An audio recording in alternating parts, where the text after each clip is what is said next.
Evening అయిన తర్వాత చందు గార్డెన్లో కూర్చొని దీర్ఘంగా ఆలోచిస్తూ ఉంటాడు.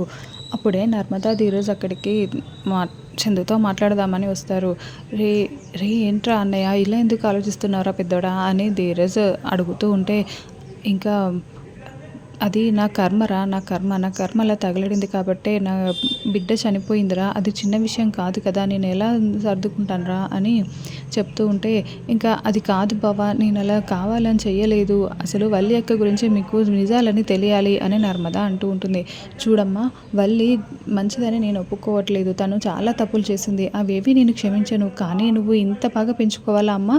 తన కడుపులో ఉన్న బిడ్డను చంపేసేంత కోపం నీకెందుకమ్మా అని నీ తోటికోడలు కడుపుతో ఉందంటే నీకెందుకంత కుళ్ళు అని చందు ఇష్టం వచ్చినట్టుగా అంటూ ఉంటాడు. అది కాదు బావా, నేను చెప్పేది వినండి అని నర్మద అంటూ ఉంటుంది. అప్పుడే సాగర్ అక్కడికి వచ్చి, రే ఏంట్రా అందరూ ఇక్కడ మీటింగ్ పెట్టారు అని అడుగుతూ ఉంటాడు. ఇంకా అందరూ సైలెంట్గా ఉంటారు. నర్మద తలదించుకొని నించొని ఉంటుంది. ఏంట్రా అడుగుతుంటే ఎవరు మాట్లాడట్లేదేంటి? ఏంట్రా చందు అన్నయ్య, ఎందుకురా అంతా బాధపడుతున్నావు అని సాగర్ అడుగుతూ ఉంటాడు. అదేం లేదులే సాగర్ అని చందు చెప్తూ ఉంటే, లేదురా నువ్వేదో దాస్తున్నావు, అసలేం జరిగిందో చెప్పరా అని సాగర్ నిలదీస్తూ ఉంటే, నువ్వు ఇప్పుడే ఆఫీస్ నుండి వచ్చినట్టున్నావు కదరా, వద్దురా వెళ్ళు అని చెప్తూ ఉంటాడు. లేదురా ఏం జరిగిందో చెప్పు అని సాగర్ నిలదీస్తూ ఉంటే, వల్లికి అబార్షన్ అయిందిరా అని చందు చెప్తూ ఉంటాడు. అదేంటన్నయ్య, వల్లి వదిన యాక్టివ్గానే ఉన్నారు కదా, ఎందుకు అలా అబార్షన్ ఎందుకయింది అని సాగర్ అడుగుతూ ఉంటే చందు నర్మదా వైపు చూస్తూ ఉంటాడు.